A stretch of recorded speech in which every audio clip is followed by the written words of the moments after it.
dengan kita. Kok berjumpa lagi ya? Padahal kita baru pertama ketemu. Nah, gue Ralat nih. Salam kenal dan selamat bergabung di channel Earpod. Obrolan seru seputar Education Room Podcast. Nah, sekarang waktunya kita untuk memanggil bintang tamu yang sangat-sangat spesial. Cantik membahana. Cantik membahana seantero Brawijaya luar biasa. Oke, selamat datang untuk kepala sekolah kita yang paling humble sekali, Mem Yuan Ratnasari, Sarjana Ekonomi. Halo. Nah, ini adalah kepala sekolahku yang sangat baik, super duper kece, pokoknya baik banget, nggak ada duanya pokoknya. Nah, halo Mem Yuan. Halo. Gimana kabarnya? Alhamdulillah sehat. Alhamdulillah sehat ya Mem Ya. ya. Agak ceria banget gitu ya Mem. Karena ini podcast kita pertama kali ya Mem ya. Betul. Ini perdana kita dan kita ngundangnya itu kepala sekolah terlebih dahulu. Oke. Sehat ya Mem ya? Ya, Sehat, alhamdulillah sehat. Untuk hari ini gimana rasanya mendatangi podcast perdana kita sebagai bintang tamu? Ya, rasanya saya sangat bahagia sekali karena dapat kesempatan untuk hadir sebagai narasumber atau bintang tamu di podcast SMK Brawijaya Tulungagung. Susah payah kita membangun studio podcast ini dan akhirnya alhamdulillah Terrealisasi ya Mem ya. terrealisasi dan kita bisa siaran. Semoga nanti Alhamdulillah. kedepannya channel podcast SMK Brawijaya Tulungagung bisa terus berkembang. Amin, jumlah, amin. followernya atau subscribernya banyak ya Kak. Amin. Like dan komen juga banyak. Oke. Seperti itu. Oke.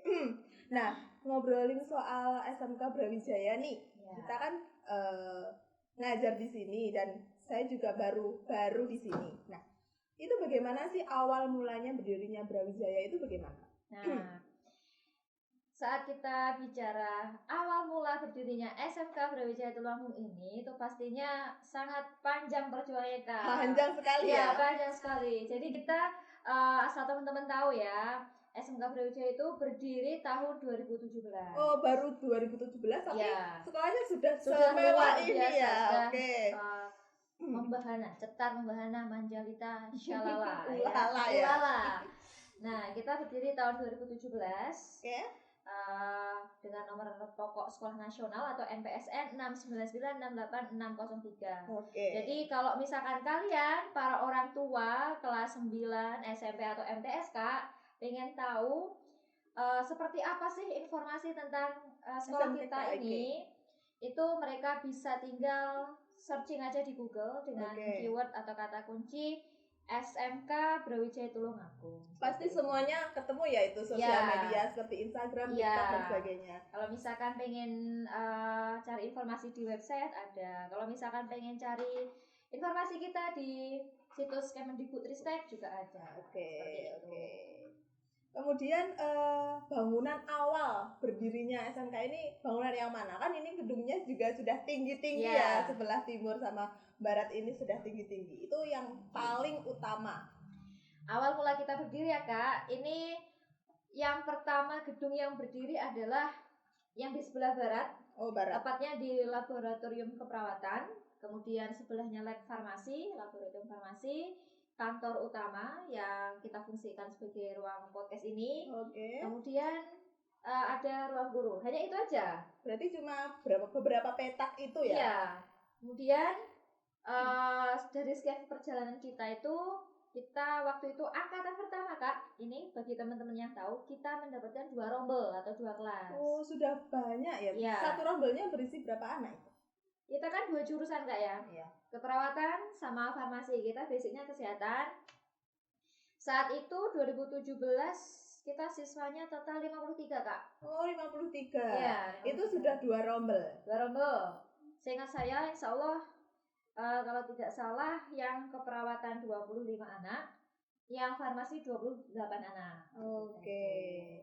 Jadi sudah banyak yang minat ya, Iya. meskipun baru. Iya. Gedungnya juga baru yang sebelah timur. Oh, gedung utama itu. Iya, sebelahnya itu. Oke, berarti kelasnya cuma 2 2 kelas. Iya, 2 kelas.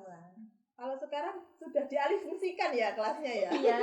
sekarang dialihfungsikan buat ruang administrasi. Oke, jadi di skat gitu ya. Iya. Oke, ngomongin tentang jurusan nih. Iya. Nah, di sini kan juga ada lab keperawatan sama lab farmasi. Iya. Nah, biasanya berarti anak-anak itu praktek gitu. Iya. Praktek seperti kalau keperawatan itu biasanya prakteknya seperti apa? Ya. Jadi gini, SMK itu ya Kak, sekolah menengah kejuruan, di mana kita berbeda dengan SMA. Kita 60% praktek, 40% teori Kak. Jadi kita gitu. lebih banyak prakteknya daripada teorinya, karena orientasi kita siswa SMK itu bisa hebat, siap kerja, siap kuliah. Jadi visi misi kita seperti itu. Nah, untuk prakteknya sendiri itu kita ada jadwal, kita koordinasi dengan bagian akademik atau kurikulum dan menyelaraskan dengan bagian kepala program keahlian.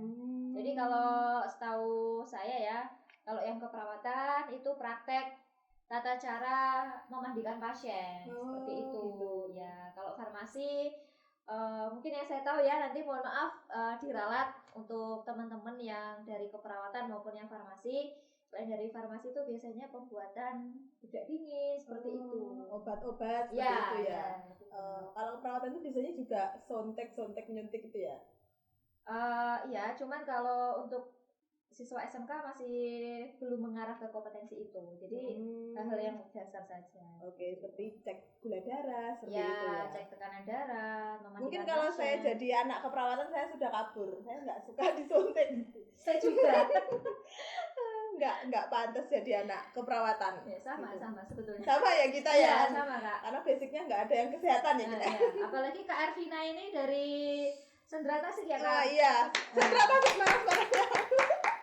Apalagi saya nih dari ekonomi bisnis ya, jadi nggak ada sinambungnya sama sekali, belajar dari nol. Iya, kemarin juga kok bisa anak Sendra Tasik kerjanya di kesehatan gitu. Oh bisa, saya jadi dokter kayak gitu.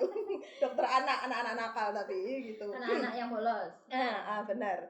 Nah kemudian, mendengar cerita-cerita Mem Yohan ini kelihatannya sekolah itu sangat menarik. Nah, pernah punya pengalaman yang menarik nggak dengan siswa atau dengan guru-guru mungkin? Nah, terus kan di sini juga guru-gurunya kan muda-muda, pasti banyak pengalaman-pengalaman yang menarik gitu.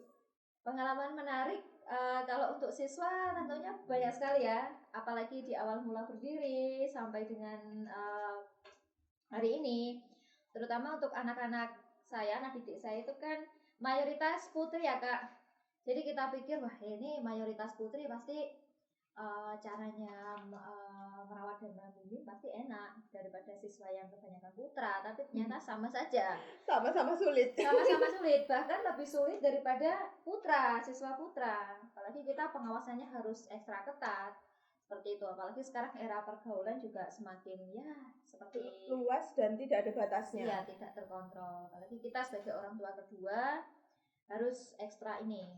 Apalagi kemarin kita waktu masa pandemi monitoring terhadap siswa terbatas, jadi ya itu sangat kesulitan sekali ya waktu pandemi itu, karena seluruhnya itu daring ya. Seluruhnya daring. Kita menyesuaikan kebijakan dari pemerintah, jadi diharuskan daring, kita daring atau pembelajaran jarak jauh, ujian pun juga daring, praktek juga daring. Praktek daring. Jadi anak-anak itu nggak kesulitan itu praktek daring itu. Anak-anak ya sebetulnya ya iya aja, cuma ya nggak tahu itu masuk ke ininya apa enggak gitu. Pengalaman menarik ya yang lain guru-guru di sini kan sepertinya juga lucu-lucu, kemudian humble gitu. Memang di sini untuk pengelolaan manajemen di dalamnya kita tekankan bahwasanya guru itu kita harus merubah mindset guru dari yang waktu kita zaman sekolah dulu kan ya seperti itu ya. Benar. Kita merubah mindset itu, guru itu harus dekat dengan siswa Kak. Apalagi kita menjadi guru sekolah menengah kejuruan ya, mereka sudah ABG, sudah remaja. Cara berpikirnya juga luas. Guru itu harus dekat dengan siswa. Anak guru, wali kelas itu harus tahu siswanya seperti apa. Jadi ada juga, jadi gaya mereka masing-masing guru dalam mendidik siswa ini macam-macam sekali. Seperti Kak Ervina ini ya, Beliaunya ini memberikan contoh edukasi kepada anak didik saya itu melalui berbagai macam ini ya pendidikan. Jadi tidak melulu siswa itu kamu harus gini enggak bisa. Karena memang biasanya siswa juga bosen ya kalau gurunya itu terlalu terpaku dengan pelajaran gitu kan.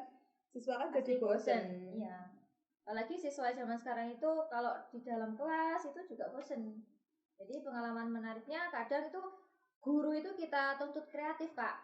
Oh gitu. Ya, jadi harus berpikir keras ya. Ya, gimana suasana KBM atau pembelajaran ini lebih menyenangkan, nggak bosan. Apalagi matematika. Aduh, ini pelajaran yang sangat saya nggak suka. Untuk pelajaran matematika sendiri gimana? Anak-anak itu gimana untuk pelajaran matematika sendiri?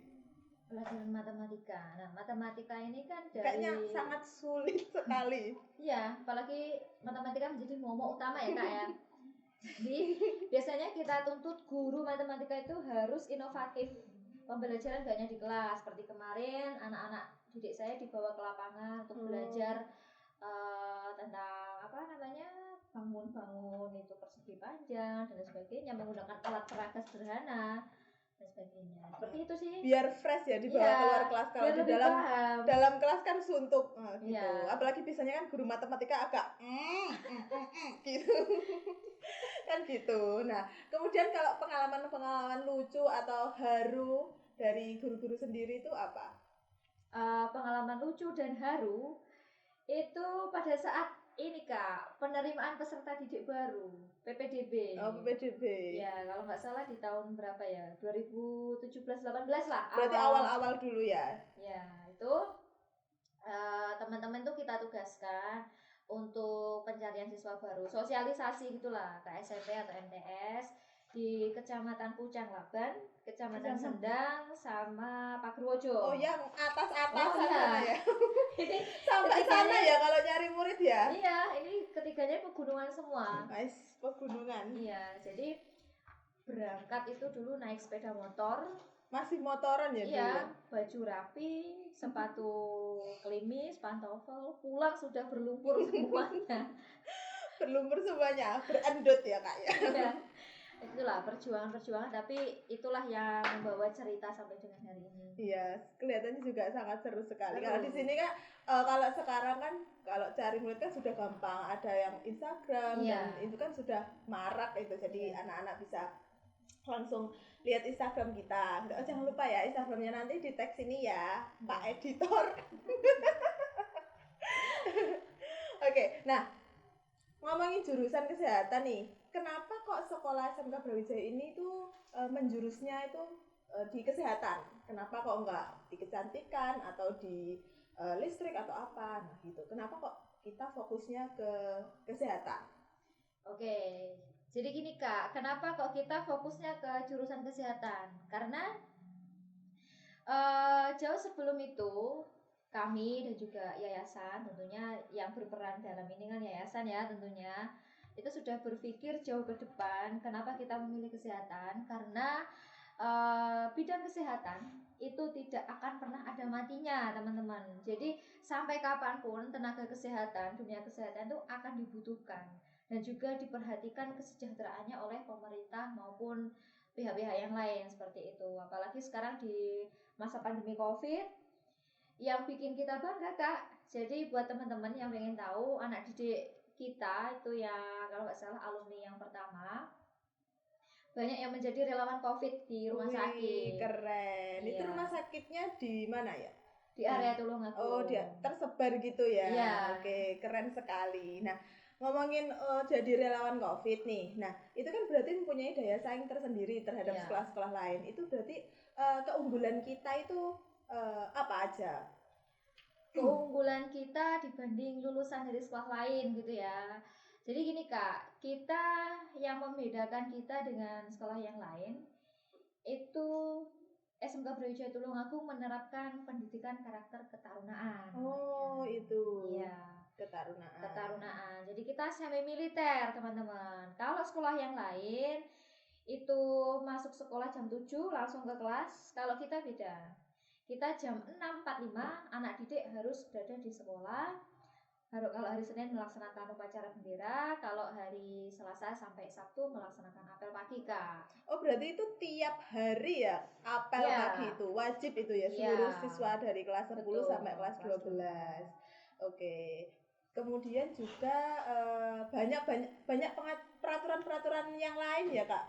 Misal harus ada apa itu yang seragam putih-putih itu loh, Kak. Seragam Heeh. alma mater, kas. Oh iya, Iya. yang putih-putih itu kayaknya bagus itu. Itu enggak ada ya di Tulungagung selain kita ya? Yang punya seragam kayak angkatan-angkatan itu. Ya, jadi seragam pun kita buat semi militer. Jadi itu untuk menunjukkan identitas SMK Brawijaya Tulungagung seperti apa. Di sebelah bahu kanan dan kiri kita buat tanda kepangkatan, itu menunjukkan grade di mana dia saat itu atau di kelas berapa saat itu, dan atribut dan lain sebagainya. Seperti atribut Garuda menunjukkan lambang negara kita supaya anak didik kita itu jiwa nasionalismenya itu tetap tertanam gitu. Sampai dengan berarti kapanpun. Itu tidak hanya sebagai atribut saja ya, itu ada arti-arti tersendiri ya. Iya. Oke. Nah, untuk tujuannya dilaksanakan apel setiap hari itu apa sih? Tujuannya? Tujuan apel dilaksanakan setiap hari. Nah, kembali lagi ke pendidikan ketarunaan tadi, Kak. Jadi kita ingin menciptakan lulusan atau output lulusan yang berbeda dengan sekolah yang lain, tidak hanya dari segi kemampuan akademis, tapi juga dari soft skill. Mereka juga harus bagus juga gitu. Jadi disiplin mereka harus punya, disiplin berseragam mereka harus ada. Seperti untuk teman-teman tahu, di SMK Brawijaya itu tidak diperbolehkan memakai sepatu sneakers, Kak, atau sepatu gitu. Cat ya, yang bertali itu ya. Jadi wajib pakai pantofel semuanya. Mendidik anak-anak supaya disiplin. Pelaksanaannya mirip upacara bendera, hanya saja tidak ada pengibaran bendera.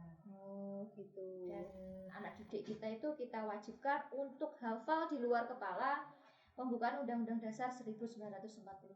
Itu dituntut harus hafal ya, harus Mem ya. Harus jiwa nasionalismenya tuh harus kuat sesuai SMK Brawijaya itu. Iya, buat kalian yang nggak hafal harus dihafalkan. Nah, ada hukumannya tersendiri. Iya, biasanya saya.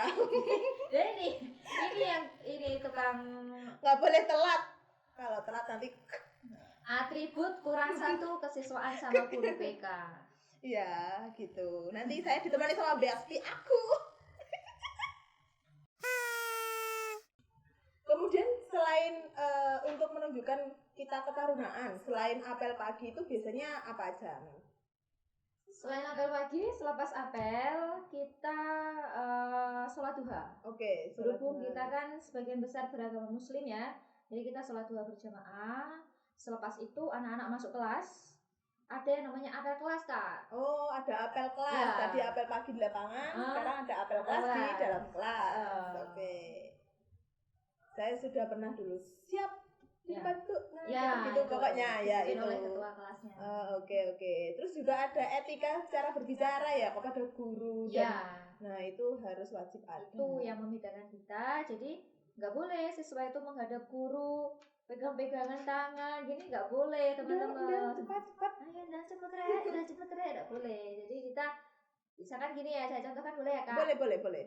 Siap, Mem, atau siap, Sir. Nama saya Ervina Yesi Eka. Saya dari kelas 10 keperawatan 1. Mohon izin untuk menemui Sir Fajar. Gitu. Gitu. Kalau nggak gitu berarti nggak dianggap ya? Nggak dianggap, dan itu dianggap tidak ada orang. Iya, seperti itu. Jika sudah selesai juga gitu. Siap, Mem, siap, Sir. Mohon izin untuk meninggalkan ruang guru. Misalkan seperti itu, Kak. Oke, jadi banyak pengaruh baiknya ya seperti itu. Nanti di dunia kerja ataupun di kuliah nanti jadi kebiasaan baik seperti itu. Oke. Nah, kira-kira nih kan kita juga sudah lama ngobrol-ngobrol. Nah, untuk terakhir nih pesan dan kesannya Mem Yohan buat para Ivo, para pendengar kita, itu apa pesan dan kesannya supaya tetap terus semangat, kemudian tetap mendengarkan podcast kita, monggo disampaikan. Oke. Pesan-pesan buat kalian semua, baik usia pelajar maupun usia umum, masyarakat semuanya, khususnya pendengar setia atau viewer setia Ivo, earpod follower squad dari tim kreatif ya. Tim kreatifnya sangat kreatif sekali karena Iya. kita baru pertama kali siaran ini dan belum pakai papan. Ini timnya itu pakai buku gambar yang ditulis-tulis. Ya, step by step Kak. Iya, jalan-jalan nanti kita juga Perlahan-lahan. iya. Semangat tim kreatif. Semangat terus buat tim saya, editor ada Kak Kavi. Yes, Kak. Oh iya, Mem. Ada satu lagi pertanyaan tambahan. Karena mungkin tim Ivo pasti bingung. Kok panggilnya Kak, panggilnya Mem. Nah, itu. Untuk kebiasaan di Brawijaya ini panggilnya itu seperti apa? Untuk siswa ke guru itu seperti apa? Panggilan untuk siswa ke guru ya. Nah, ini yang membedakan kita dengan sekolah lain, Kak. Oh, ini juga sebagai pembeda ya, Kak ya? Iya, pembeda juga. Jadi kalau sekolah lain manggilnya Pak dan Bu, di SMK Brawijaya Tulungagung kita manggilnya Mem dan Sir. Oh, keren sekali. Jadi nggak cuma guru bahasa Inggris. Kalau sekolah lain kan pasti cuma guru bahasa Inggris ya. Kalau di sini Mem dan Sir. Keseluruhan ya, entah Iya. itu guru bahasa Indonesia, matematika. Bukannya juga. Bukannya juga. Mem Tuti. Mem Tuti. Oke, terima kasih. Mungkin tim kreatifnya mau bertanya pada kepala sekolah kita tercinta. Oh iya, Mem pesan kesannya tadi Lupa belum. ya? Iya, ya ampun. Pesanan kesannya dari saya khusus untuk pendengar setia Ivo dan juga baik usia pelajar maupun di masyarakat semuanya, Kak. Jadi masa depan itu adalah milik kalian yang menyiapkan hari ini. Jadi cintailah apa yang kalian lakukan hari ini. Niscaya atau insya Allah nanti Tuhan akan selalu menyertai langkah kalian. Oke, terima kasih Mem Yan untuk hari ini. Perbincangannya sangat seru sekali ya. Nanti mungkin kita next akan mengundang bintang tamu yang sungguh-sungguh luar biasa lainnya. Nanti kita tunggu saja untuk tayangan podcast lainnya dan sampai jumpa.